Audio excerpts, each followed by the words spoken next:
Welcome, dear listeners, to the deep dive. We are really absolutely thrilled to have you joining us again today. Pull up a chair, get comfortable, make yourselves right at home for another journey with us. Today, our deep dive takes us into something that's well, it's everywhere, isn't it? And it's incredibly sneaky. It's this kind of hidden force that can quietly steer our most critical decisions, often without us even realizing it's happening. We're talking about confirmation bias, how your brain tricks you into bad investments, and how to stop it.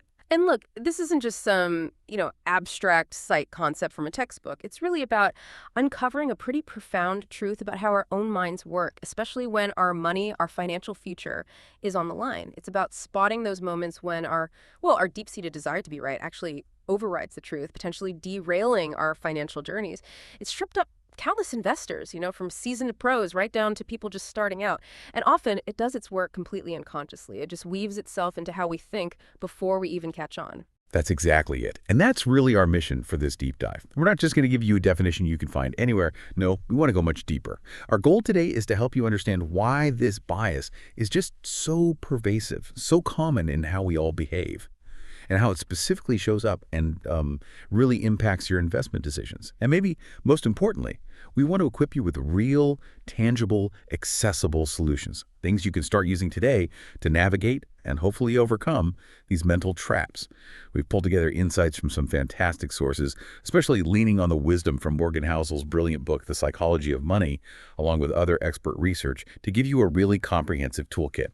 So yeah, let's dive in. Let's start this essential exploration into, outsmarting our own mind. The invisible hand. What is confirmation bias? Okay, so let's unpack this properly. We've used the term confirmation bias a few times already, but for anyone new to this, or maybe just wanting a solid refresher, what exactly is confirmation bias fundamentally, and why is it so basic to how our brains seem to operate? Right. So at its core, confirmation bias is essentially our brain's tendency to play favorites, often without us even noticing, right? It's this inclination we have to actively search for or give more weight to or interpret information in a way that confirms what we already believe, or maybe even more powerfully, what we want to believe.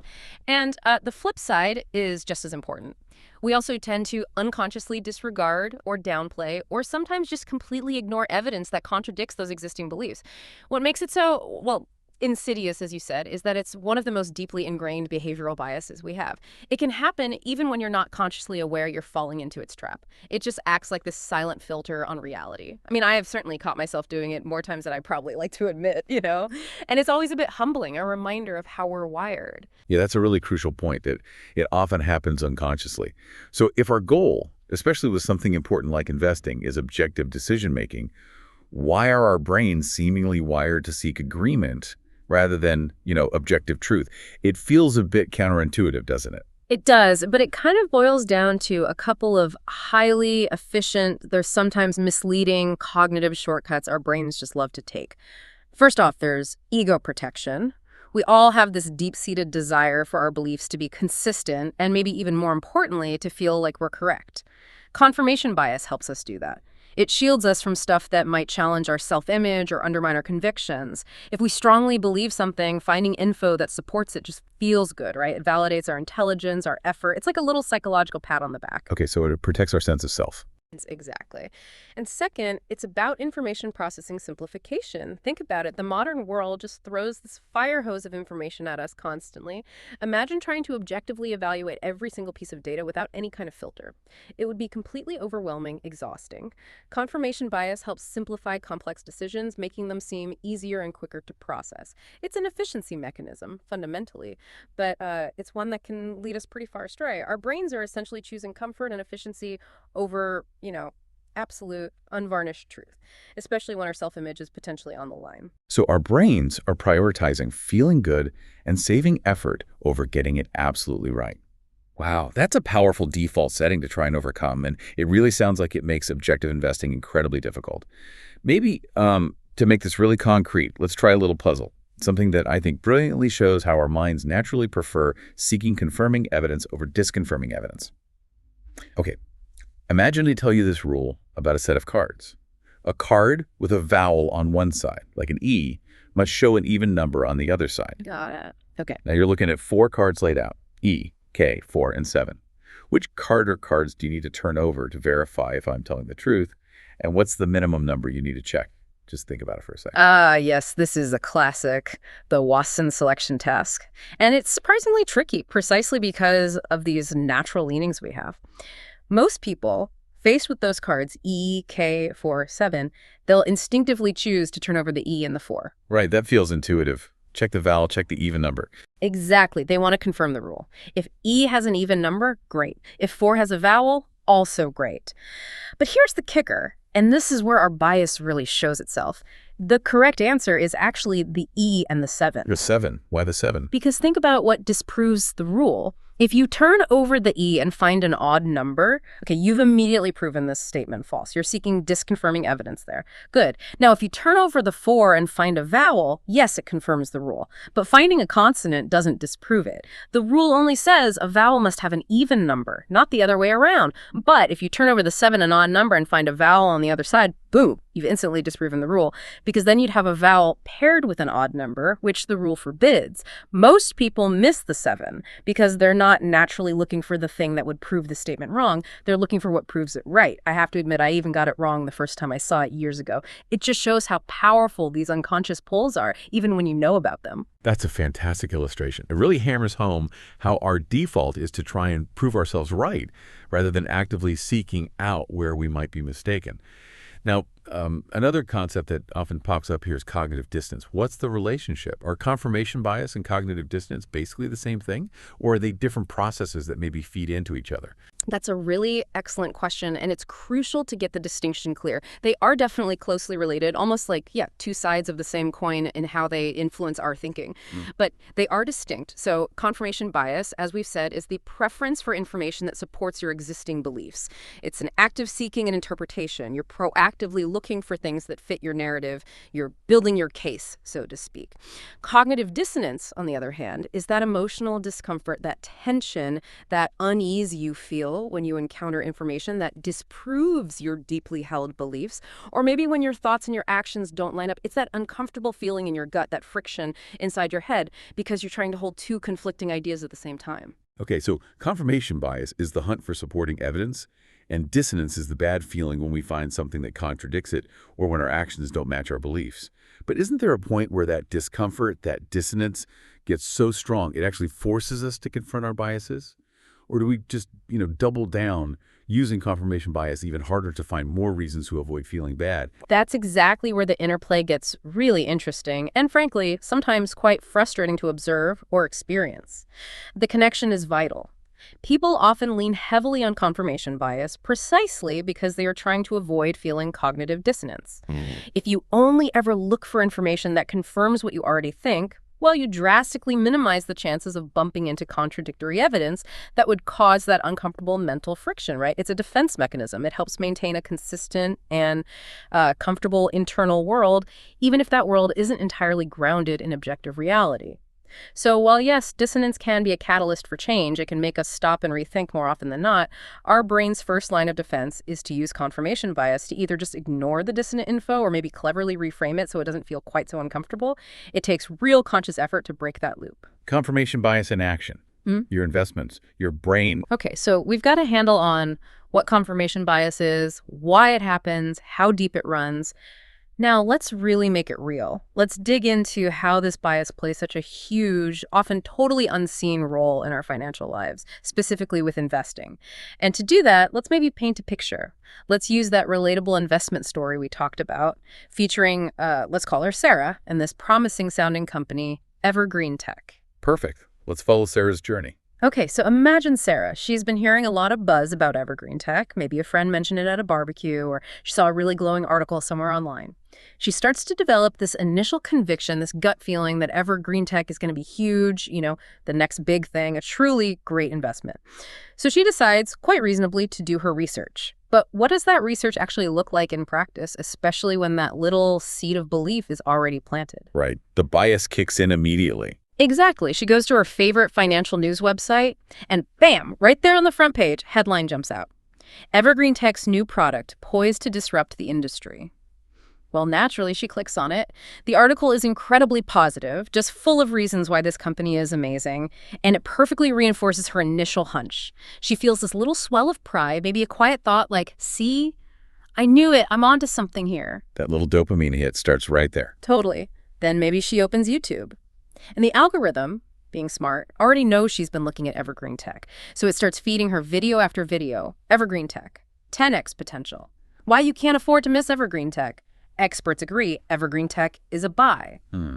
Each new piece of information, carefully curated partly by her own selective clicking and partly by the algorithms feeding her what she seems to want, just hardens her conviction. Every positive news snippet feels like another little reward, validating her intelligence, her foresight. And what about the negative stuff, the warnings? Well, the occasional critical article or maybe a bearish analyst report, her mind just kind of slides right over it, like water off a duck's back. She might think, oh, they just don't get it, or they're stuck in the old way of thinking, or this analyst is always negative. She dismisses it almost instantly. Rationalizing it away. Precisely. So, fueled by this self-created echo chamber of confirmation, feeling really smart and confident, she buys the stock. And for a few weeks, maybe it's fantastic. The stock ticks up, her portfolio shows green. And that green isn't just a number, is it? It's a feeling. It's the feeling of being smart, of being ahead of the curve. It's pure dopamine reinforcing the rightness of her decision. Until, as markets inevitably do, things start to turn. Maybe there are whispers of a strong new competitor entering the market, or perhaps evergreen tech misses an earnings target. The stock starts to fall. At first, Sarah holds tight.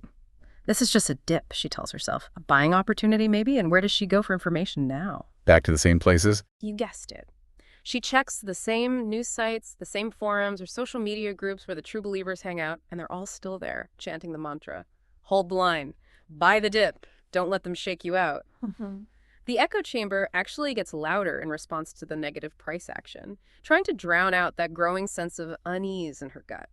Her brain, working overtime now to protect her ego and avoid that painful cognitive dissonance of admitting she might have been wrong, desperately searches for any crumb of good news, any small snippet of information, any rationalization that will make the red on her screen feel like just a temporary blip, not a sign of a fundamental problem with her initial thesis. Wow, Sarah's story is just, it's incredibly common, isn't it?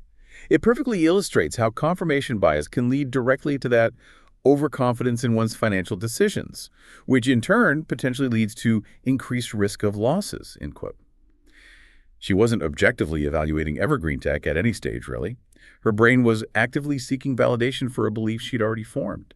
And this cycle, the selective information seeking, the ego reinforcement, the ignoring of red flags, it can lock investors into positions that are no longer sound, simply because their brains are working so hard to protect that initial decision and, crucially, to avoid feeling wrong, to avoid that really uncomfortable cognitive dissonance. It's a powerful, powerful example of how our internal wiring can just override external reality. And this isn't just a story we made up, right? There's actual solid empirical evidence backing up this very human tendency for selective information seeking, specifically in the world of investing. Oh, absolutely. There was a fascinating experiment done by Tu-Shin Cheng that provides a really clear empirical window into this. The way they set it up was clever. They got participants, all of whom were actual investors, and gave them a choice. They could read an article that supported an investment strategy they had previously chosen themselves, or they could read an article that argued against it. Okay, so a direct test. Do you want confirmation or challenge? Exactly. And the key finding was, well, pretty stark. It directly mirrors Sarah's experience. Investors were significantly more likely to choose the article that supported their prior decision. For instance, among the investors who used active funds, a massive 88% chose to read the article titled "The Case for Active Management."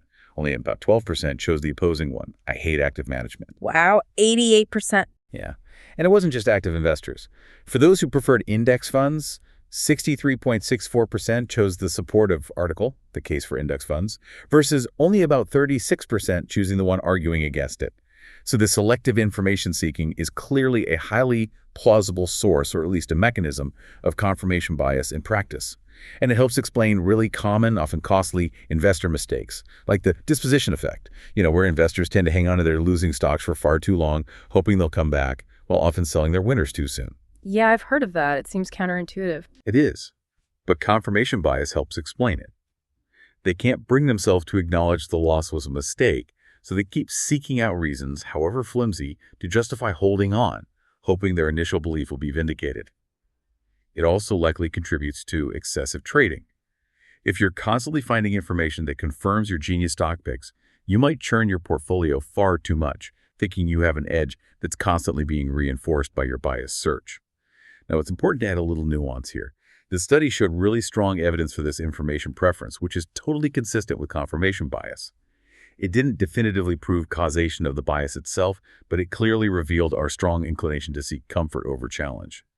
And that's a critical piece of the puzzle in understanding why we often make suboptimal financial decisions.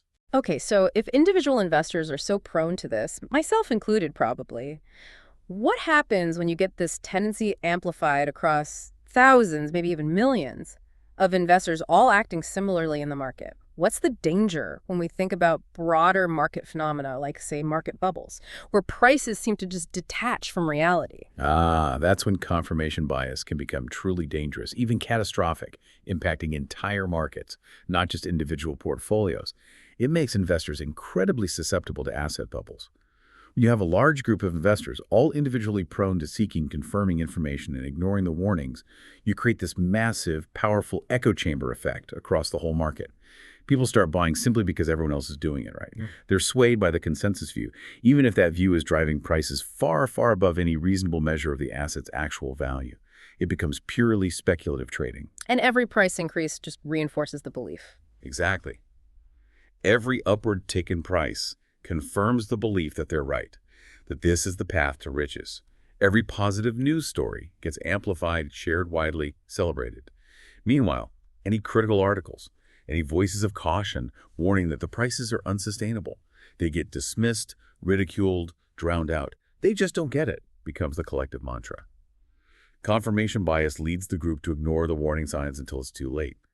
And this inevitably results in significant financial damage when the bubble finally pops. As history has shown us time and time again, think about the dot-com bubble in the late 90s or the housing crisis in 2008.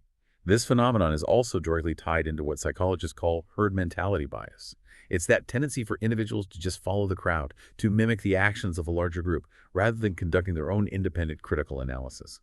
Confirmation bias acts like the fuel that keeps the herd running together in one direction, often convincing everyone that running with the herd is the only logical thing to do, even if they're all heading towards a cliff. Wow. So confirmation bias isn't just an individual problem. It can scale up to create huge market distortions. It also sounds like it rarely travels alone, right? It often seems to bring other behavioral biases along for the ride, making our financial decisions even more complex and, well, tricky. How does confirmation bias typically interact with, or maybe amplify, some of these other common pitfalls investors face? That's a really crucial insight.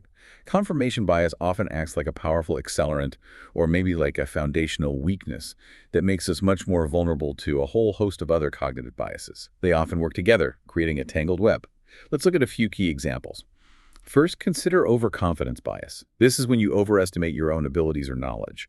Now, if confirmation bias is already at play, selectively feeding you information that makes you feel brilliant and insightful, then you naturally start believing you really are brilliant. Precisely. You start overestimating your ability to pick stocks, to time the market. This is why investors often believe they can consistently beat the market average, which leads them into things like excessive trading, because every new insight feels like a guaranteed winner, or maybe putting way too much money into a single stock they're convinced about, completely ignoring the vital principle of diversification. Confirmation bias just keeps feeding that unwarranted sense of superiority. Okay, so it fuels overconfidence. What about loss aversion? Right, loss aversion. That's our strong, almost visceral preference to avoid losses rather than acquire gains of the same size. Losing $100 just feels much worse than gaining $100 feels good. Now combine that with confirmation bias. If you've already convinced yourself, using biased information, that a certain stock is a winner, then when it starts to fall, your loss aversion isn't just about the financial pain.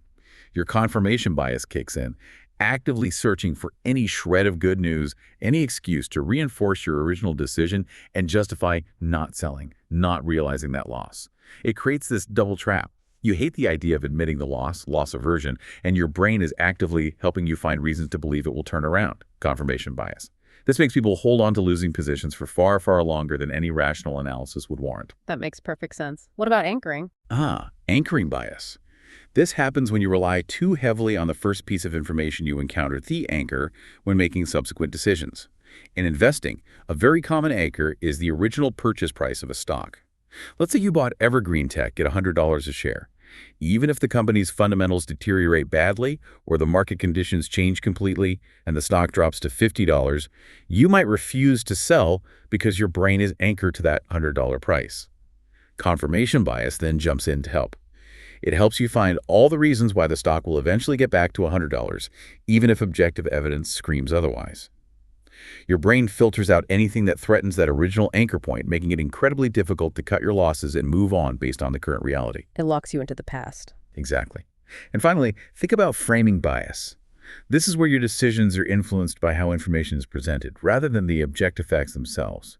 For instance, you might react very differently if a stock is described as having a 70% chance of success versus having a 30% chance of failure, even though those two statements are mathematically identical. Confirmation bias makes us particularly susceptible to framing that aligns with what we want to believe. If we already like a stock, we'll readily accept the positive frame, 70% success, as accurate and insightful. But we might dismiss the negative frame, 30% failure, as overly pessimistic, biased, or just plain wrong, simply because it challenges our desired outcome. So you see, these biases often work in concert, reinforcing each other, making them much harder to identify and combat in the heat of the moment. Confirmation bias is often the glue holding these faulty decision patterns together. The broader landscape of behavioral biases, okay, it's crystal clear now that confirmation bias is a major player, but it's definitely not acting alone. It's part of this whole ecosystem of biases that can trip us up. This really brings us back to that core idea from Morgan Housel and the psychology of money. This notion that our behavior often trumps our raw knowledge. What's his foundational message here about how our behavior, including all these biases, really shapes our financial outcomes, maybe even more than financial know-how? Housel's core wisdom is just so powerfully counterintuitive to how we usually think about finance. It's captured perfectly in his quote. Financial success is not a hard science. It's a soft skill where how you behave is more important than what you know. And this is just a profound shift in perspective, isn't it? It really underpins everything we're discussing. It tells us, flat out, that success with money isn't primarily about having the highest IQ or memorizing every financial formula or being some kind of market timing wizard. Instead, it's about managing ourselves. It's about managing our emotions, our reactions to the inevitable uncertainty of markets, our impulses, and yes, absolutely, our ingrained biases. That's what truly dictates our long-term financial results. You can possess all the theoretical knowledge in the world, you could be an absolute genius with spreadsheets and numbers, but if your behavior driven by fear, greed, overconfidence, confirmation bias sabotages your decisions, then all that knowledge is largely useless in practice. It's a really powerful reminder that often the biggest challenge in investing isn't the market. It's the person looking back at us in the mirror. That really resonates. Our emotions seem to be this constantly recurring theme, this undercurrent driving so much of that behavior. How do fear and greed, specifically, those two classic market movers, how do they play into our financial choices? And how do they interact with these biases we've been dissecting, especially confirmation bias? Fear and greed are undeniably two of the most powerful emotional engines in the financial markets, and they frequently lead to irrational choices that confirmation bias is only too happy to reinforce and justify after the fact. Let's take fear. Fear typically leads to selling assets at the absolute worst possible time, right? Often deep into a market downturn, when panic just completely takes over rational thought. Fear drives impulsive decisions. It makes us wildly overestimate the odds of negative outcomes continuing forever. When the market is plunging, fear can genuinely make you believe the financial world is ending. And if you're already predisposed by confirmation bias to seek out and focus on negative news stories that confirm that feeling of doom, well, you create this terrifying feedback loop. It convinces you that selling everything now, locking in those losses, is the only sensible option, even though historically that's often the point of maximum opportunity. So fear makes us confirm the worst. What about greed? Greed, on the other hand, can completely cloud our judgment and prompt really reckless investing, often leading to that state Alan Greenspan famously called irrational exuberance. Greed encourages that get-rich-quick mentality. It makes us overlook obvious downsides and dramatically underestimate risks because the potential reward seems so huge and so close. If confirmation bias has already convinced you that a certain speculative stock or maybe a hot sector like AI or crypto is the next guaranteed path to riches, then greed provides the powerful emotional drive to go all in, to take excessive risks, ignoring any dissenting voices or warning signs. It's just, fuddy-duddies who don't get it. Interestingly, some research even shows that while our initial spontaneous gut reaction might lean towards generosity, if we're given time to really think deeply about a financial decision, we often tend to make greedier, more self self-interested choices. That's fascinating. So thinking more doesn't always mean thinking better. Not necessarily, especially when greed gets involved. The constant interplay of these two powerful emotions, fear driving panic selling, greed driving reckless buying, often whipsaws investors into making impulsive choices. Maintaining a rational long-term perspective amidst all that market volatility and emotional noise is incredibly difficult. Fear and greed essentially amplify our biases and make us deaf to objective data that contradicts the prevailing emotion. Okay, so beyond the big ones like confirmation bias, overconfidence, loss aversion, and the powerful pull of fear and greed, what are some other really critical cognitive traps our brains lay for us in the financial world? How else does our innate wiring, especially that desire to be right, trip us up? Oh, absolutely. While confirmation bias is definitely a headline act, it's often part of a much larger ensemble cast of biases working against our better judgment. Let's dive into a few more really vital ones that significantly impact our financial decisions. We've touched on anchoring bias, but it's worth reiterating how powerful it is. Relying too heavily on that first piece of information, often the purchase price. If you bought a stock at $50, that number gets stuck in your head. Even if it drops to $20 due to fundamental problems, you might refuse to sell because you're anchored to $50. Confirmation bias then helps you find any reasons why it must go back up to $50, ignoring the current reality. You have to constantly remind yourself, the market doesn't care what I paid for it. Right, the market has no memory of your purchase price. Exactly. Then there's framing bias, which we also mentioned. Being swayed by how information is presented, not just the facts. A 70% chance of success sounds way better than a 30% chance of failure, even if they mean the exact same thing. Confirmation bias makes us readily accept the positive frame for things we already like and dismiss the negative frame for those same things as being unfair or misleading. It's about the packaging, not just the contents. How about hindsight bias, that feeling of, I knew it all along? Ah, yes, the Monday morning quarterback effect. Precisely. Hindsight bias is overestimating our ability to have predicted past events after they've already happened. After a market crash, an investor might think, oh, I should have seen that coming. The signs were all there. This leads to a false sense of confidence in their predictive abilities and, crucially, reduces their ability to learn from actual mistakes because they rewrite history to make the outcome seem obvious and predictable. As the saying goes, hindsight is always 20/20. Confirmation bias helps us selectively remember the signs we supposedly saw beforehand. Okay, what about availability bias? Availability bias is judging the likelihood of an event based purely on how easily examples spring to mind. If you recently lived through a dramatic market downturn, or maybe your neighbor lost their shirt investing in a specific type of company, those vivid, emotionally charged memories become highly available in your mind. Consequently, you might overestimate the probability of another similar downturn happening soon, or you might avoid an entire sector just because of one bad anecdote. This can make you overly cautious, perhaps missing out on a market recovery or other good opportunities. Confirmation bias then filters your newsfeed, highlighting stories that reinforce those easily available, often negative memories. It's like our recent experiences overweight the probabilities. Exactly. Then there's a specific flavor of overconfidence called optimistic overconfidence. This is having an unrealistically positive view of your own financial future. It's the tendency to just assume you'll be healthy, wealthy, and wise down the road without necessarily taking the concrete steps needed for adequate preparation. This can lead to taking on too much investment risk, thinking it will all just work out, or perhaps more commonly, simply not saving enough for retirement or emergencies. Confirmation bias helps here by allowing us to filter out any data, warnings, or even realistic self-assessments that might challenge this comfortably rosy, yet often unfounded picture of our future selves. It's hard to save diligently for a problem you subconsciously don't believe you'll actually have. And interestingly, those who exhibit it most strongly often deny they do. That denial is powerful. What about making decisions too quickly? Yes, that relates to fast thinking. This is making grandiose or impulsive decisions, often financial ones, when you're bombarded with information very quickly, maybe feeling pressured or excited. Think about getting overly hyped up by a fast-talking presenter at an investment seminar or seeing a stock surge and feeling intense FOMO fear of missing out. This fast-thinking mode bypasses careful, critical analysis, leading to potentially rash investments before you've really thought things through. Confirmation bias loves fast thinking because it doesn't leave time for counter-arguments to surface. There's also the challenge of the future self versus the present self. We have this tendency to neglect our future financial needs because our future self often feels like a stranger, someone distant and abstract. This makes it psychologically easier to prioritize immediate gratification over long-term saving. Would you prefer $50 right now or $65 in 3 months? Rationally, the $65 is better, but many people take the $50 now because the present self's desires feel more real and urgent than the future self's needs. This bias dramatically impacts our ability to save effectively for long-term goals like retirement. Confirmation bias might help us justify the immediate spending. I deserve this now, I'll save more later. Treating our future self like someone else we don't know very well. That's insightful. It really is. And related to short-term thinking is overlooking opportunity costs.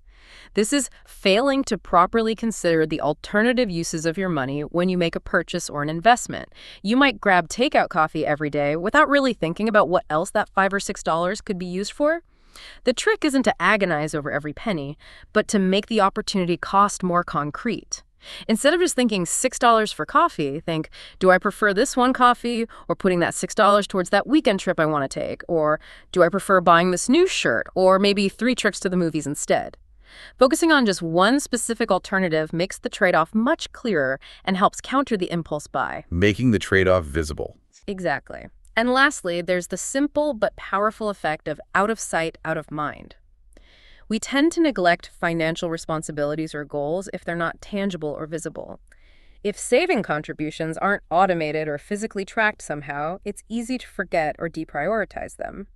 There was a study with families in Kenya, actually, where giving them non-monetary tokens, just simple physical symbols representing their savings goals, significantly helped them save more, just by making the goal more visible and tangible. For us, automating savings or using visual trackers can help combat this tendency to forget what isn't right in front of us. The path to wise investing. Strategies and solutions. Wow. Okay, that is quite a lineup of ways our brains can actively work against our own best financial interests, especially when confirmation bias is lurking, often amplifying these other tendencies.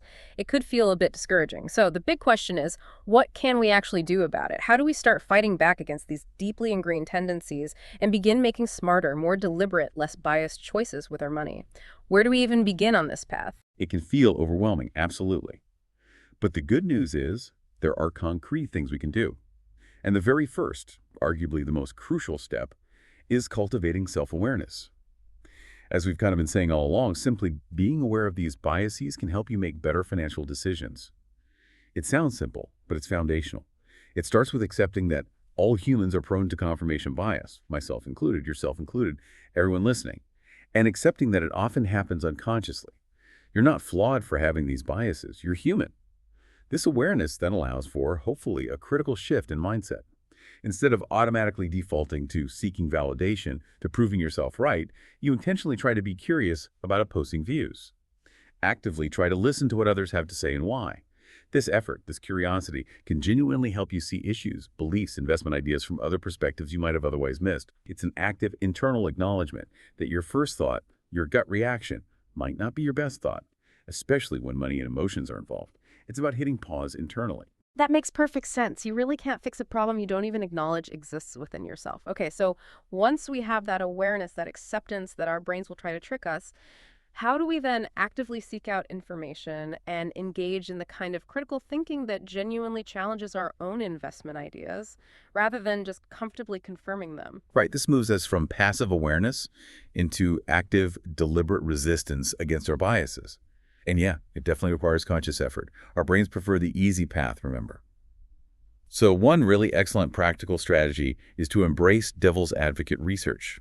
When you're seriously considering an investment, make it a formal step in your process to actively assign yourself, or maybe a trusted friend or colleague, if you have one, the role of deliberately challenging your own thesis. Before you pull the trigger, before you make the decision, force yourself to document all the counterarguments. List every single reason why this investment might fail, every potential red flag you might normally be tempted to ignore or explain away. This forces you to look beyond the confirming evidence and gives the disconfirming evidence a proper seat at the decision-making table. So you're building the bear case yourself, essentially. Exactly. You have to build the case against your own idea. And alongside that, you must proactively seek out opposing viewpoints and multiple sources of information. Don't just click on the headlines that make you feel good or that validate your initial excitement about evergreen tech, right? Actively search for information that contradicts your beliefs. Look for the bearish analyst reports, find articles explaining the potential downsides, and then this is the hard part, try to consider them objectively. Don't just read to refute, read to understand. Consult a variety of market data and opinions. Maybe use some of those unbiased research platforms we mentioned earlier, like valueinvesting.io, Alpha Research, FinSheet, or atom.finance. Diversify your information sources, just like you diversify your portfolio. This helps you avoid relying on that selective, biased trickle of information and promotes genuinely data-driven decisions by exposing you to a much broader spectrum of analysis and opinion. Getting outside your usual information bubble. Precisely. And engaging in open-minded discussions is another powerful tool, though it requires care. Talk to other people, especially people you know hold different opinions or have different investing styles, about an investment you're considering. Now, the goal here isn't to win an argument or convert them to your view. It's to genuinely listen and understand their perspective, their reasoning.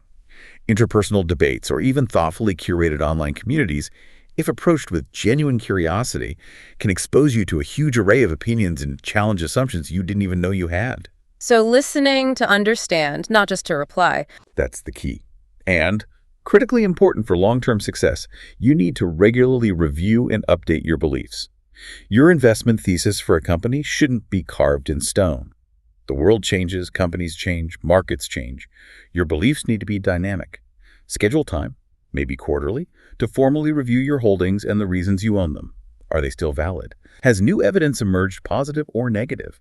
Be willing to update your view based on all the evidence, not just the bits that confirm your original decision. If the facts change, your opinion should be allowed to change too.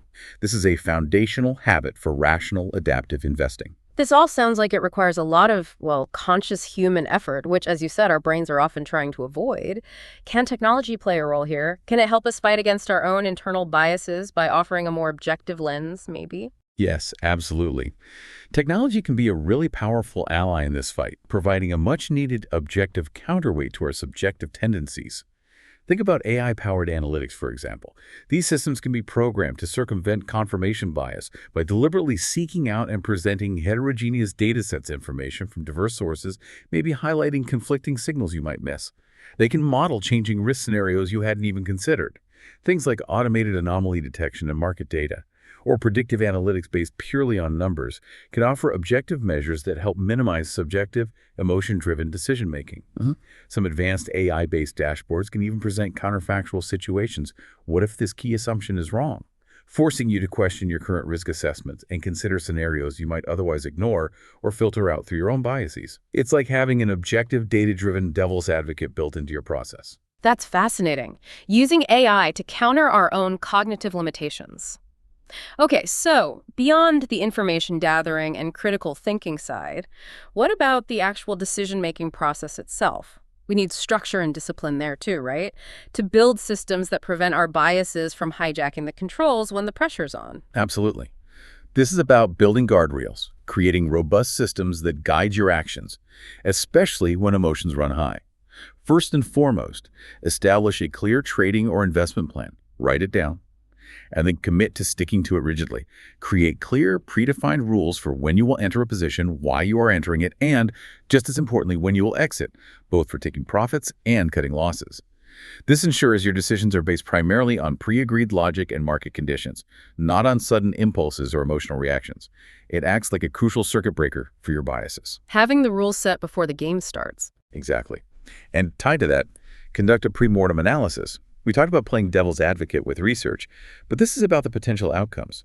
Before making a significant investment, take a few minutes to imagine that the position has completely failed a year from now. It went totally wrong. Then, brainstorm and list all the possible reasons why it might have failed, what could have gone wrong. Once you have this list of potential failure points, specifically address the top 2 or 3 most likely or most damaging ones in your actual investment plan. How will you mitigate those specific risks? This forces you to confront potential downsides upfront before you're emotionally and financially committed. Facing the potential failure before it happens. I like that. It's powerful. You can also utilize structured decision checklists. Create a standardized form or template that you use for every single investment you seriously consider. This checklist should include sections for your core investment thesis, in simple terms, the bull case, why it could go up, the bear case, why it could go down, linking back to your pre-mortem, Key catalysts you're watching for, identified risks, and clear predefined exit criteria, both price targets and stop-loss levels. Make it a rule. You only execute the trade once. Every single section of that checklist is thoughtfully completed and documented. This forces a balanced, systematic, and less emotional review every single time. Building a repeatable process. Yes. And speaking of exits, implement stop-loss orders. These are automatic sell orders placed with your broker that get triggered if a stock falls below a certain price you've predetermined. They are a fantastic tool for managing risk and promoting discipline. They take the emotional decision of, should I sell now, out of your hands when a stock is dropping, helping to prevent loss aversion and confirmation bias from letting you ride a loser all the way down while you keep hoping it will turn around based on flimsy evidence. Taking the emotion out of the sell decision. Right. Also, make sure you set forward-focused, data-driven goals. Don't let your strategy be anchored to past numbers, especially not what you originally paid for a stock. Remember our anchoring bias discussion. The market truly doesn't care what you paid. Your decisions today should be based on where the opportunity lies next, using current data and future potential to drive your choices, not past regrets or the psychological need to get back to even. Focus on the future, not the past price. Exactly. And commit to regular portfolio reviews. Don't just buy and forget, unless it's a very broad passive index fund perhaps. Schedule time, maybe quarterly or semi-annually, to objectively assess the performance of all your holdings. Analyze whether your original investment thesis for each one still holds true. Do they still align with your overall strategy and long-term goals? Be willing, unemotionally, to rebalance your portfolio or make changes if investments are no longer meeting your objectives or if the original reasons for holding them have changed. Don't just hold on out of inertia, hope, or bias simply because you initially chose them. Avoiding attachment to your holdings. Yes. A practical risk management technique is to cap single positions. Decide on a maximum percentage of your total portfolio that any single investment can represent maybe 5%, maybe 10%, depending on your risk tolerance. Stick to this rule. A smaller position size naturally reduces the emotional impact if that one investment goes wrong. It also lessens the financial damage from any single bias-driven mistake, protecting your overall wealth and keeping your ego from getting too tied up in any one specific outcome. Diversification of risk, essentially. Yeah, right. And always, always define your investment horizon. Are you investing for next year or for 30 years from now? Clearly define your long-term goals and then consciously resist the urge to time the market based on short-term news or volatility. For most people aiming for long-term goals like retirement, staying invested consistently even during scary downturns is absolutely crucial for allowing the power of compounding to work its magic. Defining your horizon helps prevent impulsive reactions driven by short-term fear or greed. Knowing why you're investing in the first place. Absolutely. And finally, let's not forget a simple but often profoundly effective low-tech technique: pros and cons lists. When you're evaluating any significant investment decision, take out a piece of paper, draw a line down the middle, and physically write down a list of all the pros, reasons to invest, and all the cons, reasons not to invest or risks. This simple act helps to directly counter confirmation bias by forcing you to consciously consider both the positive and negative aspects. It encourages a more balanced, less emotionally charged view before you commit capital. Sometimes the simplest tools are the most effective cognitive circuit breakers. That's a great list of practical steps for building a more disciplined framework. But what about managing those really powerful emotional responses we talked about earlier, that gut-level fear and greed that constantly tempt us to abandon our carefully laid plans? How do we manage those effectively, especially when they feel so overwhelming and seem so deeply tied to our financial choices? Managing emotions is absolutely critical, and it goes beyond just telling yourself to stay calm. It requires establishing feasible expectations up front and actively recognizing your own personal emotional triggers. First, set realistic expectations for your investment returns. Avoid the siren song of greed that promises impossibly high, quick gains. If something sounds too good to be true, it almost certainly is. Realistic expectations reduce the likelihood of disappointment and the subsequent emotional roller coaster. Second, learn to monitor your emotional states. Pay attention to that rush of excitement when a stock is soaring, potential greed FOMO trigger, or that knot of fear tightening in your stomach when the market drops, potential panic trigger. Just noticing the emotion is the first step. Then employ calming techniques. Maybe it's deep breathing exercises, taking a short walk, meditation, or even just journaling about how you're feeling to create a crucial buffer, a space between the emotion and any potential action. Creating that pause again. Exactly, creating that pause. This leads directly back to the importance of using rules-based decisions, which we just discussed in the context of discipline. Those pre-established rules for buying, selling, and holding aren't just for logical consistency. They create a vital layer of protection between your emotional self and the volatile markets.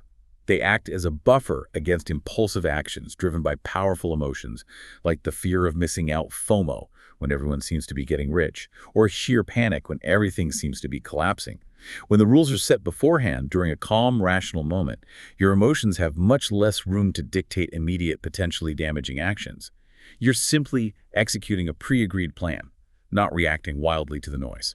Okay, and this feels like the perfect place to bring in that really powerful reframing concept from Morgan Housel about market downturns. The idea of paying a fee of volatility, not a fine. Can you unpack that a bit more? Because it feels like it could fundamentally shift how we emotionally experience those inevitable market drops. Oh, this concept from Housel is, I think, absolutely transformative for managing investment emotions. It's a cornerstone for building resilience. He argues, quite brilliantly, that most people experience market downturns, seeing their portfolio value drop as if they're receiving a fine. Think about getting a speeding ticket. It feels like a punishment, right? You feel singled out, maybe angry or unlucky, and you immediately want the situation to end. You feel like you did something wrong. When investors view market drops this way, as a fine, they interpret it as a signal of their own mistake or bad luck, triggering powerful negative emotions like regret, fear, and the impulse to stop the pain by selling. Right. It feels like a penalty for being in the market. Exactly. But Housel suggests a radical reframing. View market downturns and the short-term anxiety they cause, not as a fine, but as a fee. Think of it like the price of admission to a fantastic theme park, or maybe the cost of a season pass to watch your favorite sports team. You don't get angry when you pay for your Disneyland ticket, do you? You willingly hand over your money because you understand it's the required cost to access all the fun, the excitement, the experiences, the potential for great memories inside. You're paying for the privilege of being there. So volatility is the price you pay for the potential long-term returns. Precisely. When you shift your mindset to view market volatility, the drops, the uncertainty, the anxiety as the necessary price of admission to the potentially excellent long-term returns that the stock market has historically generated, your entire emotional perspective changes. When the market drops 10% or 20%, instead of thinking, oh no, I'm losing money, I made a terrible mistake, you can train yourself to think, okay, this is the fee I'm paying right now to be in the game. This is the cost required to participate in the system that produces long-term growth. I'm paying my dues to stay in the park. This mindset shift is crucial because, let's face it, the market doesn't give away its long-term rewards for free. It demands a price, and that price is often paid in emotional discomfort during downturns. Now, how do you prepare yourself to willingly pay this fee? First, know market history. Understand that significant downturns are not anomalies. They are normal, recurring parts of the long-term investment journey. They will happen. Second, define your time horizon. The fee feels most painful, like an unbearable fine, if you have a short time horizon and need the money soon. But if your horizon is decades long, you can afford to pay the fee without panicking. Third, constantly remind yourself what the fee buys. The potential for financial independence, the incredible magic of compounding over time, the power of long-term economic growth. Be willing to pay that fee to stay in the park long enough to enjoy the full ride, because historically the ride has been well worth the price of admission for patient investors. That is such a profound and practical reframing. It turns market anxiety from the signal of personal failure into just a predictable, necessary cost of opportunity. That's huge. Speaking of these foundational mindsets from Housel, he obviously places enormous emphasis on the power of compounding. How does that incredibly important, almost magical concept relate to overcoming our biases and achieving long-term success? It feels like it requires a very specific kind of behavior. The power of compounding is truly the slow magic, as you called it, of wealth creation. And ironically, our behavioral biases are often the biggest obstacle standing directly in its way. Compounding isn't intuitive, is it? Our brains are wired for linear thinking. You put in effort, you get a result. But wealth creation through compounding is exponential. It starts slow, almost imperceptibly, and then accelerates dramatically over very, very long periods. Housel relentlessly emphasizes the overwhelming importance of starting early and consistent saving and investing, precisely because time, not genius-level stock picking, is your single greatest asset in letting compounding work its wonders. It's arguably the most powerful financial force in the universe, but it's often overlooked or abandoned precisely because it's slow, it requires patience, and it demands we fight our impulses. Can you give us that Penny and Ben example? I think it illustrates it so well. Yes, the anecdote of Patient Penny and Brilliant Ben is just perfect for showing this. Imagine Patient Penny starts investing at age 25. She puts just $200 a month into a simple diversified index fund. She does this consistently for only 10 years and then stops contributing entirely at age 35. Her total investment out of pocket is $24,000. 200 month, 12 months, 10 years. She then just leaves that money alone to grow. Now, brilliant Ben, maybe he's smarter, maybe he waits for a better time, whatever. He waits until he's 35 to start investing. He also puts in $200 a month, but he does it diligently for the next 30 years, all the way until he turns 65. His total investment is $72,000, 200 month, 12 months, 30 years, 3 times what Penny put in. So Ben invested way more money for way longer, just started later. Exactly. Now, let's fast forward to age 65 for both of them. Assuming a pretty standard average annual return of, say, 8%, who has more money? Penny, who only invested for 10 years but started early, ends up with over $470,000. Ben, despite investing 3 times as much money for 3 times as long, ends up with only around $295,000. Wow, that's a staggering difference. It really is. Penny's money simply had that extra 10 years, that crucial first decade, when the numbers still seemed small to work its quiet exponential magic. That early time built the foundation for future growth that Ben, starting later, simply couldn't catch up to no matter how much more he invested later on. That first decade was the most important of all, even though the dollar amount seemed insignificant at the time. So what are the behavioral traps, the enemies of compounding, that prevent people from achieving Penny's result? Impatience, that urge to pull your money out or chase faster returns when you don't see immediate explosive growth in the early years. Confirmation bias plays a role here, making us search for hot stocks or sure things instead of patiently letting the boring index fund do its slow work. Panic, the overwhelming temptation to sell everything when the market inevitably drops, paying the fine instead of the fee, thereby interrupting the single most important ingredient for compounding, unbroken time in the market. Every time you panic sell, you reset the compounding clock. Envy, constantly comparing your results to others, seeing someone else getting seemingly richer faster, and then jumping ship, switching strategies, chasing the latest fad. This constant tinkering resets the compounding clock back towards zero. The solution, Housel argues, is elegant in its simplicity, though behaviorally difficult. Automate your contributions as much as possible, and then try your best to leave it alone. The less you tinker, the less you react, the less you interrupt, the more powerful the slow magic of compounding becomes. It truly is a behavioral challenge, much more than it is a mathematical one. Let compounding work without messing with it. Got it. What other foundational mindsets does Housel highlight for building this kind of resilient, long-term investing approach? Another crucial mindset Housel emphasizes is understanding that financial success doesn't always require being the absolute best.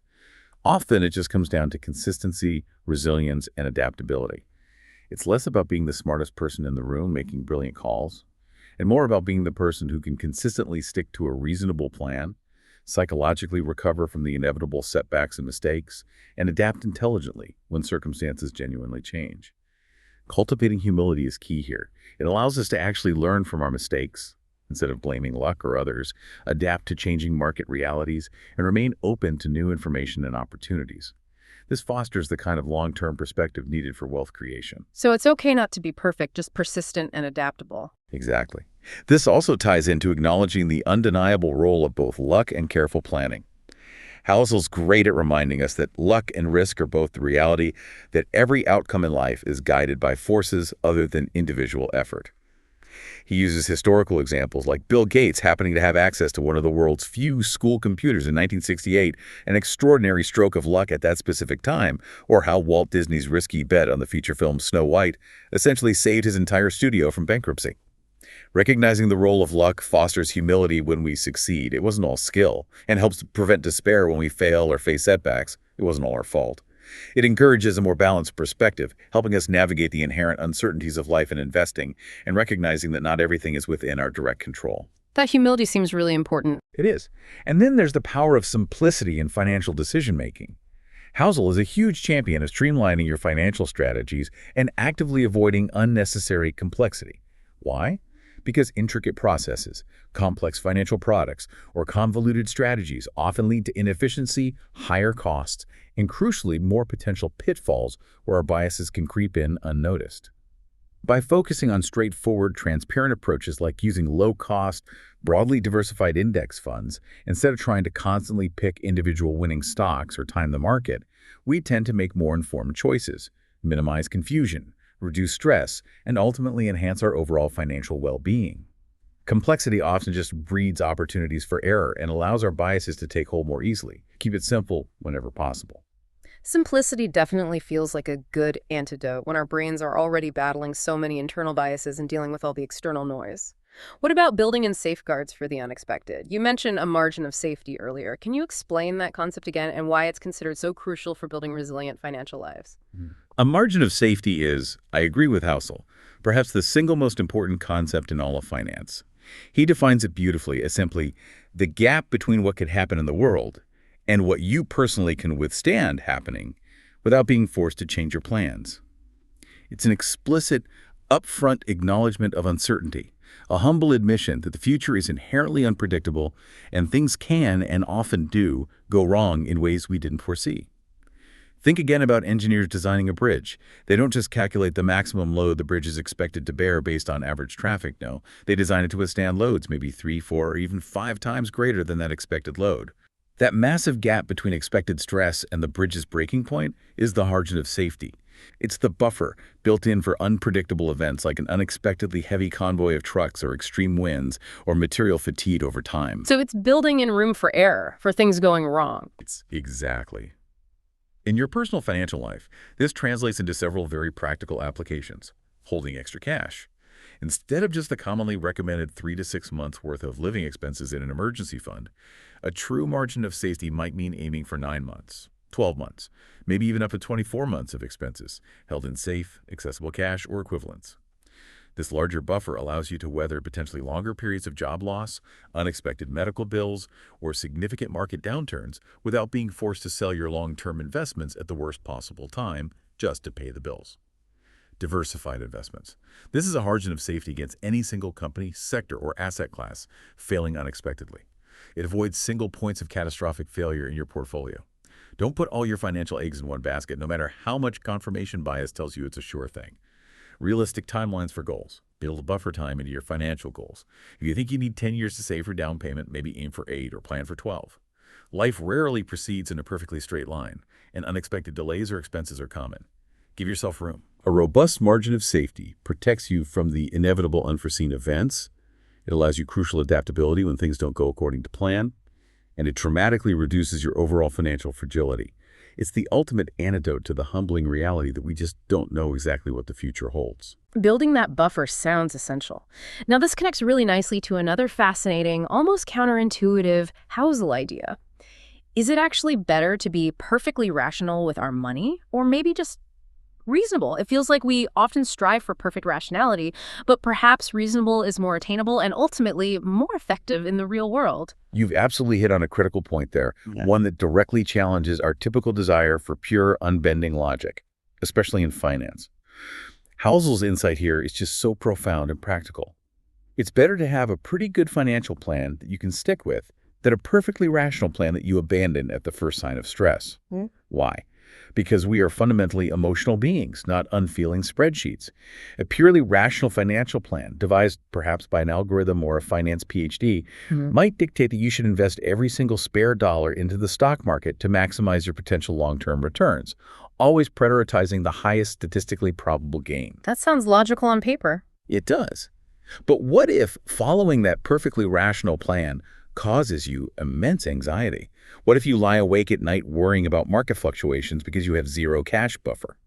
In that case, holding some cash in a safe, low-yield savings account, even though it's technically suboptimal from a pure return perspective, becomes a perfectly reasonable strategy if it allows you to sleep at night and, crucially, stick with your overall investment plan during turbulent times.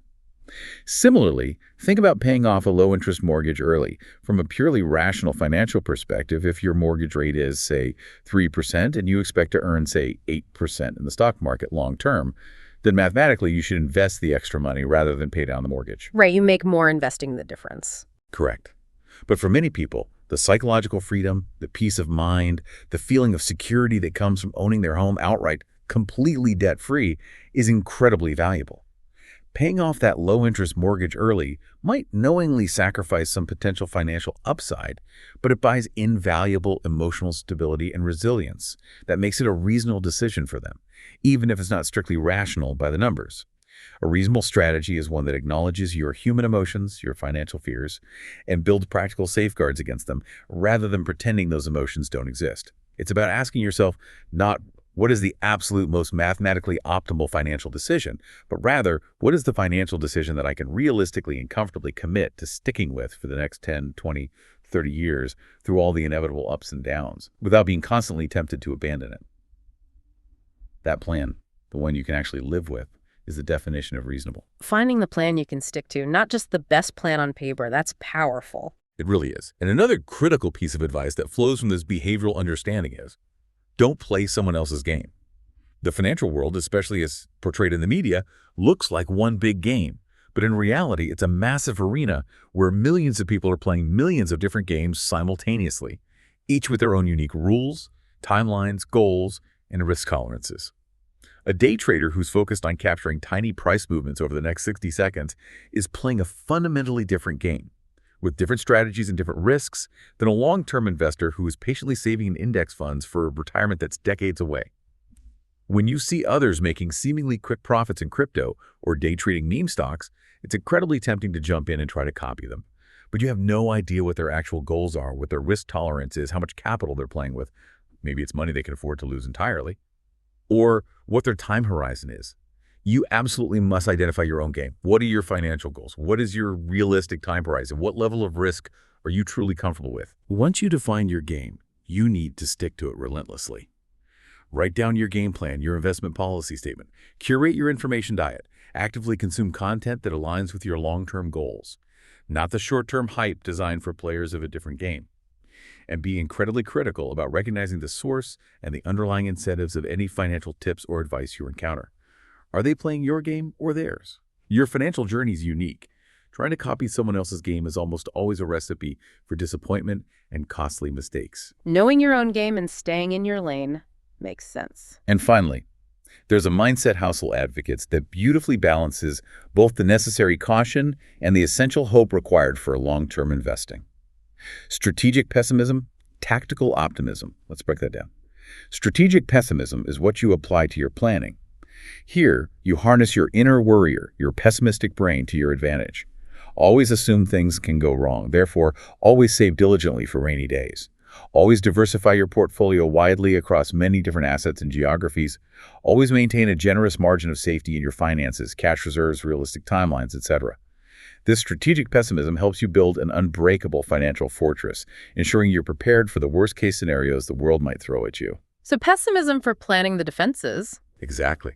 But then, you need tactical optimism for your execution, especially when it comes to your long-term investing strategy. Here, you invest with a fundamental belief in human ingenuity, progress, and long-term economic growth.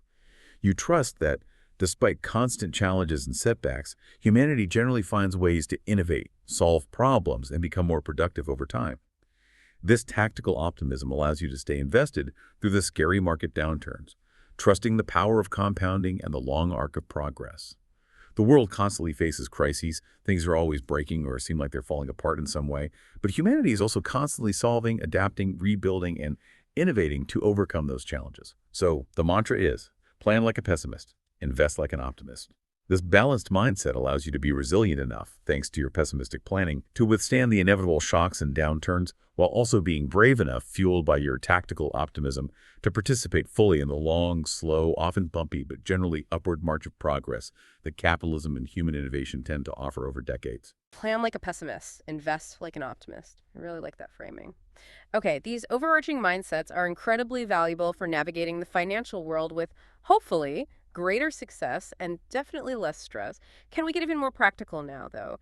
What are some specific targeted interventions or tricks we can use to directly address some of those particular biases we discussed earlier, like optimistic overconfidence or fast thinking? Yes, definitely. We can develop some highly focused tactics designed to counteract specific, well-identified biases when we recognize them in ourselves or see them influencing our decisions. For instance, to combat that optimistic overconfidence, particularly the tendency to underestimate future needs, which often goes hand in hand with denying you're being overly optimistic, a powerful intervention is simple itemization. To make your future financial needs feel more concrete, more real, and thus encourage more realistic planning, actively sit down and itemize your expected monthly expenses for the future. Let's say for retirement. Don't just guess a total number. Break it down. How much for housing, food, clothing, transportation, entertainment and hobbies, healthcare, a big one, travel, insurance premiums, gifts.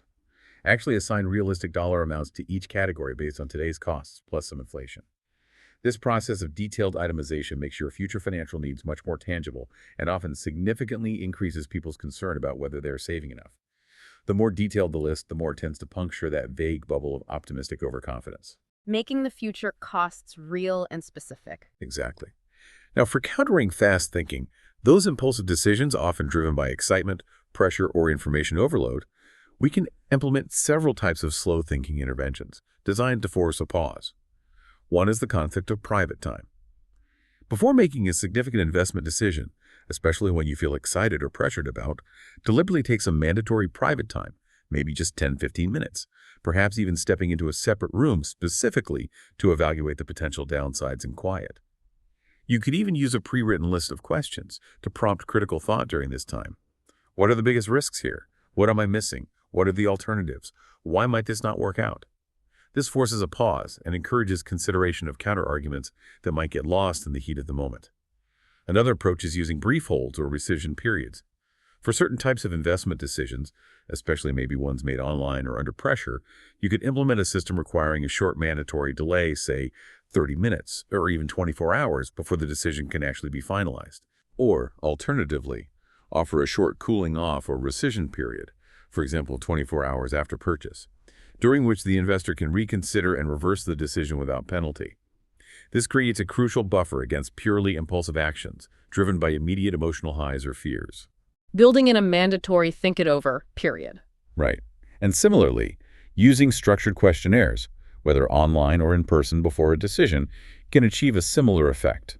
A well-designed series of detailed questions about the quality, safety, potential alternatives, risks, and alignment with long-term goals related to a specific investment can significantly slow down the decision-making process.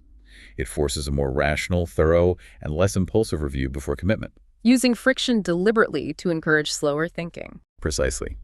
And finally, underpinning so much of this, let's re-emphasize the fundamental safety net that helps combat a multitude of biases, especially those related to panic selling and short-term thinking. Build and maintain an adequate emergency fund.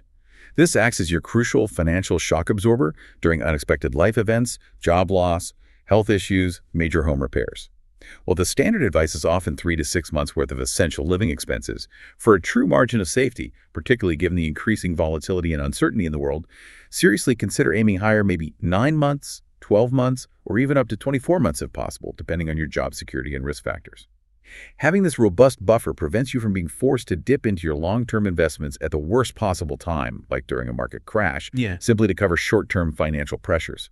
This protects your compounding engine, reduces the immense emotional pull towards panic selling at a loss, and gives you the staying power to ride out volatility. It's a cornerstone of behavioral resilience. A real-world transformation. Okay, we have covered so much ground. We've talked in detail about the insidious traps of confirmation bias and this whole constellation of other psychological pitfalls that affect our investing. But crucially, we've also explored a really rich toolkit of powerful, practical solutions and mindset shifts. So let's circle back one last time to a friend Sarah, the one who got caught in that painful evergreen tech trap fueled by confirmation bias. What happened to her story? Did she manage to climb out of that hole? Did she apply any of these solutions we've been discussing? And what did that journey of transformation actually look like for her in the real world? Yes, Sarah's story actually has a positive, though hard-won, next chapter. It really becomes a narrative of recovery and significant growth, perfectly illustrating how applying these solutions can be truly life-changing, not just financially, but emotionally too. So after losing a substantial amount of money in evergreen tech when it eventually crashed, she was, as you can imagine, devastated. She felt foolish, maybe even ashamed. But crucially, she didn't just give up on investing altogether, nor did she just blame bad luck. She started trying to understand what had happened inside her own head. And her first step, honestly, she started consuming content just like this deep dive. Podcasts, articles, books like Housel's that helped her understand the psychology behind her mistakes, rather than just feeling like a personal failure. That awareness, that aha moment of recognizing the role of confirmation bias and ego protection was her absolutely crucial first step towards change. So education and self-awareness came first. Exactly. Then she started putting specific strategies into practice. Critically, she learned to pause before buying anything. She created a simple, mandatory checklist for herself, inspired by that idea of structured decision-making we talked about. Before buying any stock, she had to answer, is this company actually profitable now? Does it have a clear, understandable path to future growth? And what are the specific metrics I need to track to see if it's staying on that path? And most importantly, her checklist included, what do the bearish analysts say? What's the strongest argument against buying this stock? She actively forced herself to seek out and consider the information that would challenge her initial excitement, deliberately playing devil's advocate against her own impulses. She built the counter-argument into her process. Yes. She also found a friend, let's call him John, who she knew was a naturally more cautious, maybe even slightly pessimistic, investor. She made a pact with herself to run any significant investment ideas by John before acting. John's role wasn't to tell her what to do, but simply to ask the tough, disconfirming questions she might not have thought of herself.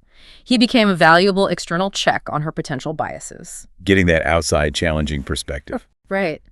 But perhaps the single biggest transformation, the thing that really cemented the changes for her, came when she started keeping a decision journal. Her first few entries, looking back, were painful for her to read. They were full of emotional language, this stock feels amazing, and blind optimism, mirroring exactly how she'd approached evergreen tech. But over time, as she consciously practiced documenting her reasoning before making decisions, she started to see a real shift. Her entries became much more objective, more disciplined. She started focusing on facts, data, different potential scenarios, both good and bad. And crucially, documenting her specific reasons for holding or selling based on her predefined criteria, rather than just writing down her feelings or hopes. Moving from emotion to process. Precisely. And through this process, she gradually learned to separate her identity as a person, her self-worth, from her identity as an investor. She came to understand that being wrong about an investment wasn't a fundamental failure of her character or intelligence. It was simply a natural, often necessary, part of the learning process in a complex, uncertain field like investing. The result: her financial health steadily improved as her decision-making became more disciplined and less prone to emotional bias. But just as importantly, her emotional well-being improved too. She felt less anxiety, less regret. She learned to treat her investment journey not as some high-stakes battle to be won by sheer force of will or ego, but as a discipline to be practiced patiently and consistently over the long term. Sarah's story really is a testament to the fact that we can learn to manage our biases through self-awareness and systematic discipline. It's not easy, but it's definitely possible. Outro. That's a really hopeful and practical note to end on. We have covered a tremendous amount of ground today, haven't we? From really defining confirmation bias and seeing its sneaky nature in action through those puzzles in Sarah's story, to diving deep into that whole broader landscape of behavioral biases that affect our finances. And most importantly, exploring that rich toolkit of powerful, accessible solutions, the strategies, the mindset shifts, the practical interventions that are available to all of us. Absolutely. And that really is the key takeaway we hope you leave with today. This knowledge, this awareness is genuinely empowering. It's not about feeling bad about having biases. It's about recognizing them. By recognizing these deeply ingrained psychological tendencies that influence our money decisions, whether it's confirmation bias or overconfidence or loss aversion or any of the others we discussed, and then by actively, consciously working to overcome them using structured strategies and developing a more disciplined, reasonable mindset, you absolutely can make smarter, more informed, less emotionally driven choices with your money. And this doesn't just lead to potentially better financial outcomes in the long run. It often leads to a more fulfilling, less stressful, more peaceful financial life along the way. The solutions are real, they are accessible, and they are truly within your grasp to start implementing. Couldn't agree more. And remember, this journey towards greater financial awareness, towards freedom from these biases, it's not really a solitary one. It's much more effective and maybe more enjoyable when we see it as a journey we take together, learning and growing as a community. Your story, your experiences, your insights, they're an invaluable part of this community we're trying to build here on The Deep Dive. So, with that in mind, I really want to hear from you in the comment section for this deep dive. Wherever you're listening, I'd love to invite you to share just one thing. Tell us, what is one financial habit, big or small, that you've perhaps realized after listening today might be driven by confirmation bias? And more importantly, what is one small, tangible step you are thinking about taking, or maybe are already taking, to change it? Maybe it's that habit of only checking the same 5 news sources that always agree with you. Maybe it's only listening to that one financial pundit whose outlook always matches yours. Or maybe it's that tendency to dismiss those little nagging red flags about a stock you already own and love, just like Sarah initially did with Evergreen Tech. Be specific if you feel comfortable. Your story, even that small victory of self-awareness or that first step towards change, could genuinely be a lighthouse, a point of connection and inspiration for someone else listening who might be navigating these same, sometimes murky psychological waters. Let's try to create a space where we can learn from each other's triumphs and mistakes, celebrating those small, conscious steps towards better financial well-being together. Thank you so much for being here with us today. Thank you for investing your time and attention in doing this important work, the work of understanding your mind and its complex relationship with your money. We'll be back next time to deep dive into another fascinating aspect of how our brains and our wallets connect. Until then, please stay curious, stay mindful, and stay well.